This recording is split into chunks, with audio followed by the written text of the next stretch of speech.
I in the right place? No, that's the extent of my dancing. Well, thank you for having me again. My name is Father Luke Marquard. I am pastor just up the hill at St. Joseph, coming up on 2 years in West St. Paul. Prior 8 years, I was pastor at Good Shepherd in Golden Valley. 2 years before that was the parochial vicar at Epiphany in Coon Rapids. So, ordained a priest in 2013, class of 10. Did my deacon summer assignment at Nativity over in St. Paul, and my teaching parish was St. Peter's in Forest Lake with then Father Don DeGrood, who was a real solid, good mentor for me. You can see that I brought handouts. One of the jokes that several people now at St. Joseph, including the handmaids, say about me is that my charism is handouts. You'll see in those handouts a couple of different directions. I was thinking about maybe going today with our time together, and ultimately not going in either of those directions, but I thought some of this stuff is just too good not to hand out. So, I know we live in an amazing time where we can get stuff almost immediately. One of the things that I have there for you is just Pope Leo's homily from his inaugural Mass this last Sunday. And I share that just because I think it gives us good insight into his heart and his desire for the church to be this place of love and unity. True communion. So if you haven't seen it yet, I encourage you to read it. Even if you have seen it, it's probably worth bringing some of that to prayer. I'm very excited about him. Every time I see a picture of him or think of him, it's like my whole body smiles. I don't know if you ever have that feeling, but and just would encourage your continued prayers for him. The other thing I have there is some of the paragraphs along with some questions from Pope Francis's last encyclical letter called Dilexit Nos, which is on the divine and human love of the heart of Jesus. I think this is my favorite encyclical of all time, and I love what Pope Francis does with that letter. It's kind of lengthy, the letter itself, like 31,000 words for those of you who count in words, 220 paragraphs for the paragraph people. I think if you put it onto Times New Roman 12 point, it's like 50 pages. But the link up at the top, as well as that URL or the QR code, brings you to I have this problem, and part of it's from my journalism background, that I need to edit encyclicals, not for content, but because they always come to us with the English, like with the extra U in neighbor and honor and color. So I fix all that so it's American English. I add the Oxford comma because I'm particular about those things. And I changed all of the end notes to footnotes. So the PDF copy that links to, I think, is way more readable. I think you should read it if you haven't already. In the letter, Pope Francis gives us a reminder of the importance of the heart. He invites us into the heart of Jesus and gives us a reminder of our mission to be open to the love of Jesus so that we can love as the Lord loved us. And I think this is applicable just to what you heard about Sarah. If we think of St. John Vianney telling us that the priesthood is the love of the heart of Jesus. The more familiar we can be with the heart of Jesus, the more we can help lead our young people into that heart so that they can be open to his call for them. But I'm not going to talk any more about those two handouts. Those are just free for you to take home. Today I just wanted to share a little bit of my vocation story and a couple of things that I didn't recognize were happening at the time. But as I look back, I can say the Lord was working in a couple of different ways that I think can be helpful for us as we're praying for young people, like what sorts of things we might be praying for them as they discern a vocation, as well as how we can be there for them in ways that I look back were important, that I had people for me. So, I grew up in Faribault. I'd say a solid Catholic family, at least a regular Catholic family. We were Mass every weekend, including on vacations. I was an altar server and elector. My parents were both extraordinary ministers in Holy Communion. My dad was elector. My mom was in the choir. Went to Catholic school. All of that said, I don't remember a time where we ever really talked about vocation. And in 12 years of Catholic school, I can't remember a time when the priesthood was ever proposed to me as an option. And so it just wasn't in the culture there. Thanks be to God, now it is down in Faribault. Father Kevin Finnegan had a lot to do with that, bringing that awareness, just talking about it. But when I was a senior in high school, so this would have been 1996, 97, Archbishop Flynn at the time had this custom of inviting one boy and one girl from every Catholic high school to his home for a dinner near graduation. And the way that they picked down at Bethlehem Academy was top grade girl, top grade boy. Thankfully, the top grade boy was my friend Paul, who was a Lutheran. So they kicked it down to me. And so I got to go up to the Archbishop's residence. And at that time, I knew that bishops existed, but I wouldn't have been able to tell you much about what that meant. Hadn't had a whole lot of interaction with bishops.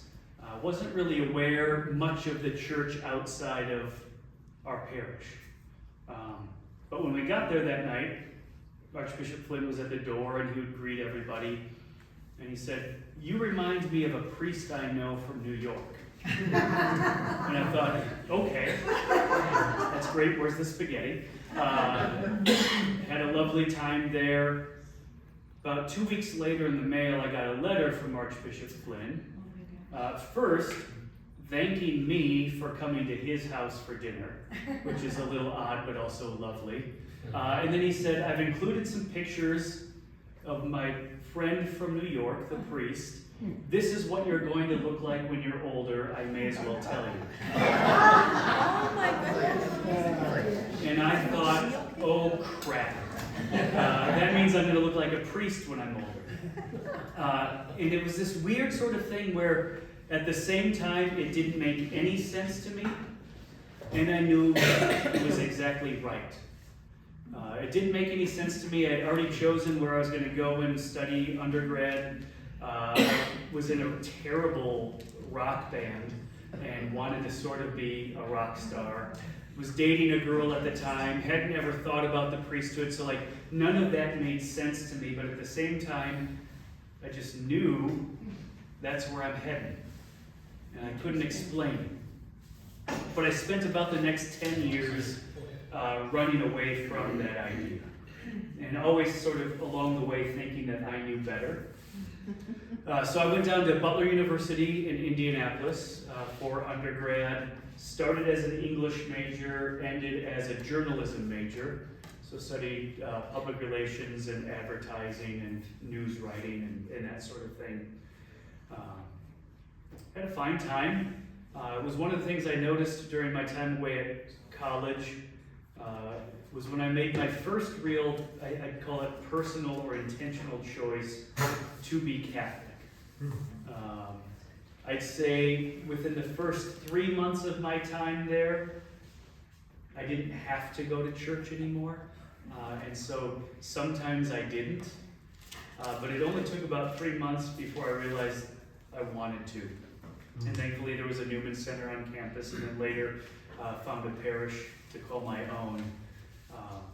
But that was one of those little ways where I can attribute it only to the Lord. And what I think that I've been blessed with would be the supernatural virtue of faith. Something that's kept me in the faith despite all of my weakness and protestations. But yeah, so I made that choice, like, actually this is where I want to be. I had some friends in college who were Catholic, and during that time was just busy pursuing what I thought I wanted. Had an internship turned job in Indianapolis, in the sports marketing department at Conseco. So we had Conseco field houses where the Pacers played. We had a NASCAR team and all this other sort of sponsorship stuff. And it was a good job, and I was traveling, and I was like, this is good. I'm on my way, sort of a thing. And it only took about 3 months into that before I started asking the question, is this what I'm supposed to be doing? And started to come up with this recognition, especially now that I look back at it. I was having a lot of fun, but I wasn't happy. And I wasn't quite making that I wouldn't have been able to phrase it that way at the time. And so then this idea of the priesthood started creeping in. Like, maybe the reason I'm unsettled is because I'm really supposed to be a priest. So I started talking to Father Manahan, who was the pastor at, coincidentally, St. Luke's up on Meridian there, and that was the parish I called my own. And he got together with me a few times, and I was getting ready to go and visit the seminary, Meinrad Seminary, with him. And then I heard about this job in Chicago. So got a job in Chicago, moved to Chicago, loved being in Chicago, was doing editorial work, learning some design stuff. Fell in with a group of friends. There was even more alone in my practice of the faith. So even fewer of the people I was with were practicing Catholics. But I found a parish and started living that life. This time it took a little bit longer, but basically after about 3 years, the newness of being a city boy in Chicago and the job started to wear off, and I started to ask the question, is this really what I'm supposed to be doing? And again, I can look back and say there was a difference. I was having a lot of fun, but I wasn't happy. So then I started talking to my pastor there about, hey, what about this whole priesthood thing? And started to get more and more open to that idea. When I would share this with my Chicago friends, I'm thinking about maybe being a priest. The basic sort of response I would get is, why in the hell would you want to do that? Like, there just was no support, no recognition of that as a good. So I was thinking maybe seminary, maybe seminary, maybe seminary. And then I heard about this program through the University of Notre Dame called the Alliance for Catholic Education. So the way that one works is you go to Notre Dame over the summers to take coursework on education and spend the school year teaching in under-resourced Catholic schools. And so this was a fantastic, total change of environment for me. Because now all of a sudden I was surrounded by a bunch of people who at the very least were committed to Catholic education. And very, very many of them, if I were to share the idea, I'm thinking maybe about being a priest, that would be met with like open arms, like encouragement. I'll be praying for you. Like, all of this was new language to me as someone who was really trying to wrestle with this mostly alone, away from home. So I was summers on campus at Notre Dame, and then school years out in Denver in a household teaching at a small Catholic school there. During Lent of that first year teaching in Denver, I made a Lenten resolution to start going to daily Mass every once in a while before the school day started, and to get back into the practice of the sacrament of confession. And it became very clear during that season that the next thing for me, because this is a 2-year program, would be to go to seminary. And so really during that whole time of teaching, I had my eye on that being the next thing. And so that was my mindset when we returned to campus at Notre Dame for the second summer of coursework. Finish out the school year, gonna go take this last summer of classes, teach one more year, then go to seminary. And then I started dating Anne Marie, who was like everything I was ever looking for in a girlfriend, potential wife. She was Catholic and funny and brilliant, and like we were doing this sort of thing. where we were like naming future children and talking about how many priests were going to be at our wedding, and it was great and beautiful, and also a little confusing for me because I thought I had landed on priesthood, but then marriage and family life looked pretty good. And thankfully, there was a chaplain, part of the ACE program. His name is Father Lou Delfra. And we just went and talked to him and said, hey, here's the deal. I think I might want to be a priest, but also I really like this girl and we're dating now, so like, what should we do? And he said, proceed with great caution. Especially to Anne-Marie, because he said if anybody's going to get hurt in this, it's going to be her. And he could speak into this in a really beautiful way because he had been engaged to be married before he entered the Congregation of Holy Cross to become a priest. So he had some personal experience and he could speak into that. Summer ended and I went back to Denver. And this is the thing that as I look back now, I can say this is what was happening in me that I would have had no words for. Don't know how many of you are familiar with the story of St. Ignatius of Loyola, especially that piece where he really comes up with the discernment of spirits. But the short of it is he was injured in war, cannonball through the leg, was unhappy with the way the doctors had reset his leg because it would have left like a bump that wouldn't have looked very good in his stockings. So he had to re-break it and set it again. But as he was on his convalescent bed or whatever, as he's healing, he's being cared for by some religious, and he only has two types of books that he can read. Either some classics about like knights and gallantry and heroes, or the lives of saints. And so he would read both. And in his autobiographical account of this, he talks about that at one point his eyes were opened. And he made this realization that as he's reading about a knight who saves the princess, sort of a thing, his heart is lifted and he desires that life. But as soon as he sets the book down, that feeling dissipates. And then he would read the lives of the saints, like a St. Francis or a St. Dominic, and as he's reading that, his heart is lifted and he desires that life. But the difference is that when he closes that book and puts it down, his heart is still lifted, and he can think about those things.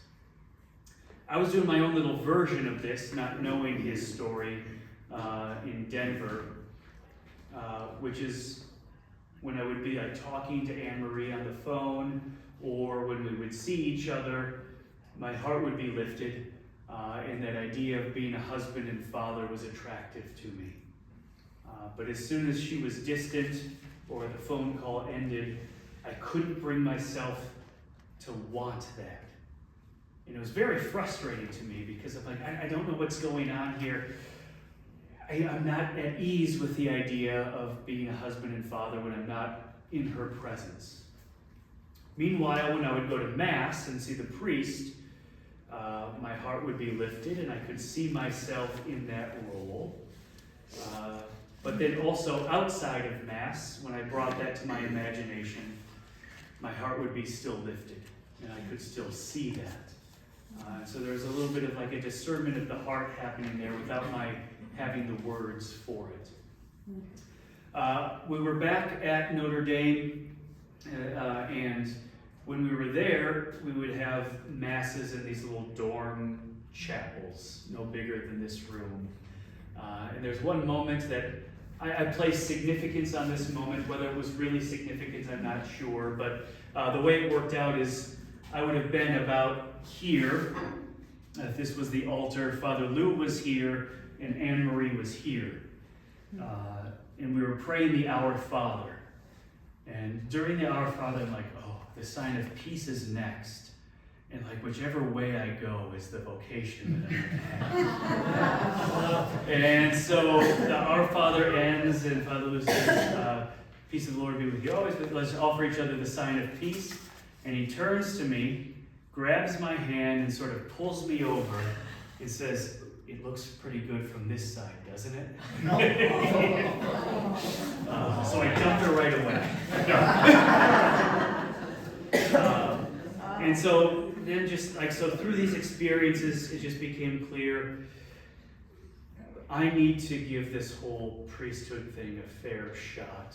Otherwise, I think I'm going to just continue flirting with it and pulling back. And so it makes sense to do this now because this program ends. And so I scheduled an appointment with Father Tom Wilson, would have been the vocation director at the time. And as I settled more and more into the idea of the priesthood, other questions started to surface for me, like diocesan priest or religious order? And if diocesan priest, do I stay here in Denver? Because Denver's pretty great. Like a lot of things were happening in Denver in the church at the time. It's like the birth of the Augustine Institute and Christ in the City, like all these good things were happening. I was drawn to the religious life because of the fraternal aspect of things, and sort of not wanting to be alone. I went in to talk to Father Wilson, and at that point I had decided diocesan priesthood because whether right or wrong, the impression I got in spending time with the religious orders was sort of religious order, then church. And I know that they would never phrase things like that, but that's the sense I was getting, as opposed to with the diocesan priest, just the church. I was sitting with Father Wilson, and I said, yeah, I just can't decide if I come back home to the Twin Cities or I stay in Denver because there's so much great stuff happening in Denver. And Father Wilson goes, I am so sick of hearing about Denver. So there are great things happening here. And he was able to list many of them. So obviously I chose the Archdiocese to come back home. As soon as I started at seminary, I had great peace.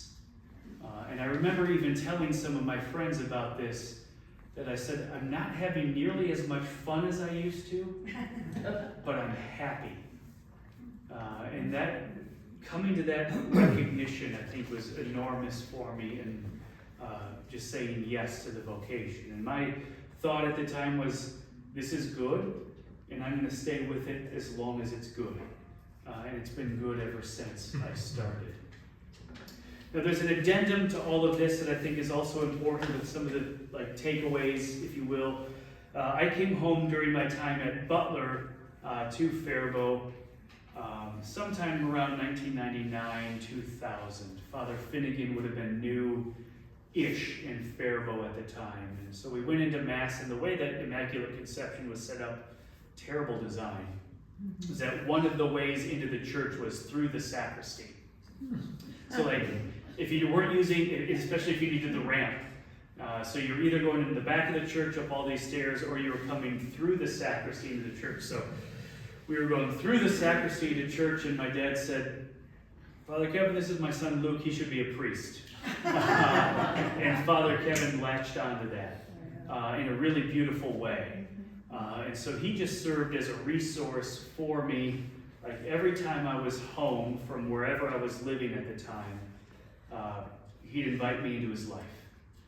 Opened the rectory that I could stay there, took me out on pastoral calls, took me out to dinner just to talk about the priesthood in general, and was able to really help me become more confident in diocesan priesthood here because he introduced me to the Companions of Christ, which sort of answered that, how can I be a diocesan priest but still have fraternity? And so,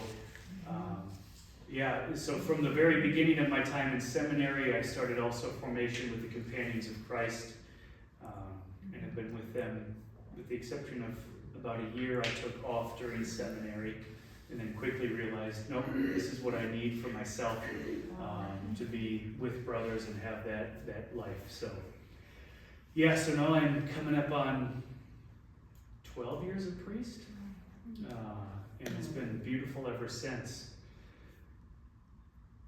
Takeaways, if I can give takeaways. I love the story of St. Augustine. We often hear about St. Augustine, we hear about Monica, his mother, and how important she was. But there's a point of his story that maybe is less talked about, and that's the role of Ambrose in all of it. And so Monica, for all those years, she was like the original helicopter mom. She would follow Augustine wherever he went and was praying for him to come to conversion and trying her best, trying to talk him into all this stuff, and thanks be to God for that. But it was really when he was in Milan and met Ambrose that everything came together for him. And I think it's so important that people find their Ambrose, whether they're away from the church or whether they're discerning a vocation. Is like mom and dad can be praying and suggesting and facilitating having the conversations, but sometimes we need to hear it from someone other than mom and dad. And so just one of the prayers that I would encourage is that we're praying for these young people and their vocations, like to pray that they find their Ambrose, someone who can meet them and relate to them in a way that opens up everything that we've been trying to do the rest of the time. A secondary prayer with that might be to pray that we could be an Ambrose for somebody. That maybe we're the one who's going to open it up. And I think just so important to be able to meet the person where they are, not hammer over their heads. You should be a priest. You should be a priest. But just see where they are, and maybe we can be the ones who just open that door. In St. Faustina's diary, she talks about how all the Lord needs is just the door to open, just a little crack, right? And he can get in and do the rest. And so I see the Ambrose as just the door cracker, and maybe we can be that for someone. Another thing that I would encourage for our prayer, for those who are discerning or maybe need to discern discerning, would just be this encouragement and prayer that they would be looking for happiness, which is different than fun, or looking for peace. Where does their heart find peace? This, as I look back, was just so pivotal for me. And one of the things I appreciate so much about Pope Francis's letter on the heart is he talks about how important it is, especially now with the way the world is, for us to make a return to the heart and to be attentive to the heart. Because it can be so easy, I think, for young people especially, to be tuned into other things. Whether it's success or riches or the esteem of others. And in all of that, we can actually lose focus on or lose a sense of what's happening at the level of my heart. And so the more that we can be helping people be attentive to where does their heart find peace, and encouraging them to pray with and contemplate the different directions they maybe see their life going. What happens when you sit with and pray with the idea of being married and being a parent? What happens if you pray with and think about the idea of being a priest or a religious? What happens at the interior level? And where does that sort of find consistency, not just I prayed about it once and I didn't have peace, but across a period of time, where does my heart settle in all of this? And praying that these young people would pay attention to where their heart finds peace. And I think that's what I've got for you. But I'm happy to take questions if you have them. Yeah. Father Luke, St. Joseph's has a tradition, really a history of being a mentoring parish for other priests, and you're going to work with, I think, your second priest upcoming here. Yeah. Is there a playbook? Is there some rules or something that you have to, how do you approach that? I hope a lot better the second time. So it's been a real joy this last year to be with Father Kyle. We both came into the parish at the same time, and this was the first time I'd ever had a parochial vicar. So we were making up a lot as we went along this year. So there have been some things where I think, oh, if I had that to do over again, I would. There's not much by way of playbook yet, but I'm actually very grateful.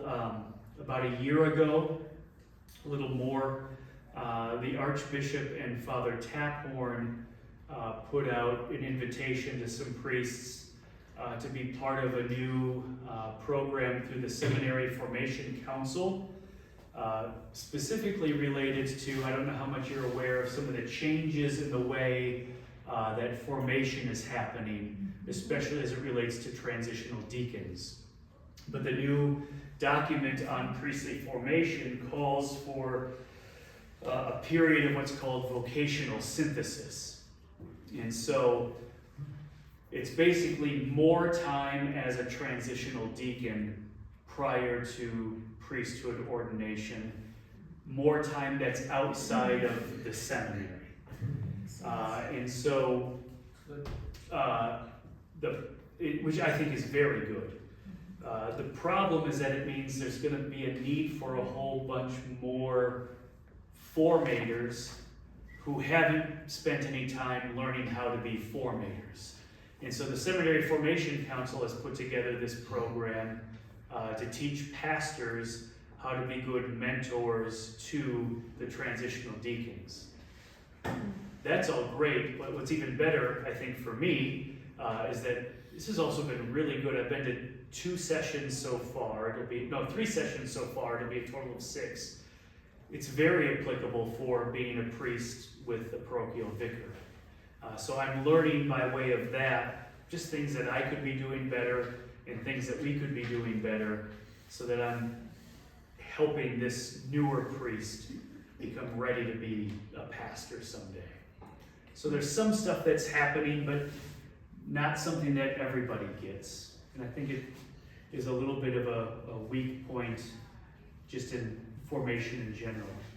It's like, hey, you're a priest, you know how to be a pastor for this guy who's, it's like, actually I don't. Yeah. I think whatever you're doing with Father Kyle is really working. Oh. I had 7:30 mass last week before the morning that I was supposed to go in for a surgery. So as we were leaving the church, I saw Father Kyle and said, "Would you mind giving me a blessing? I'm going to have surgery today." And I thought he'd bow my head and he blessed me. And he immediately said, "Are you going to have a general anesthetic?" I said, "Yeah, I am." He said, "Meet me at the baptismal vault. Great. We're in the sacraments." Yeah. I'm going, wow. Yeah. Yeah, I don't know. No, How many priests would even, I don't know, but it was awesome. And it's been, it really has been like, I've heard horror stories of pastor parochial vicar relationships and how all of that's worked or not worked in the past with different folks. Father Kyle and I have really been blessed to be in this in friendship and of very much the same mind as we go about ministering at St. Joseph. So that's been a real blessing.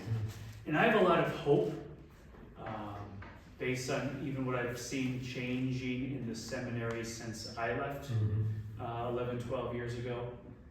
That they're just so much more attentive now to the human formation, which I think is just more and more necessary. Like, how can we be good humans to one another? Yeah. Thank you. Yeah. Anything else? Awesome. Just awesome.